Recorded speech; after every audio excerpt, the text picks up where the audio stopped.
энэ сургалт маань бол бүх зүйлийг анхаан шатнаас нь зааж өгдөг болохоор дөнгөж одоо энэ талаар судалж мэдэж эхэлж байгаа тийм ээ ингээд татагдаад иймэрхүү сэдвүүдэд татагдаад байгаа хүмүүсүүд маань энэ сургалтнууд суух юм бол богино хугацаанд маш олон чухал мэдээллүүдийг олж авах болно. Нэгт.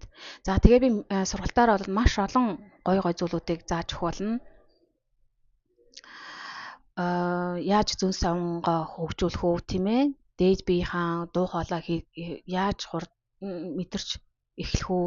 Дээд биетэй яаж холбоо барьж сурах уу? Тийм ээ? За тэгээд энэ удаагийн сургалтаараа би бас гой үйлчлэгээ нэмж байгаа.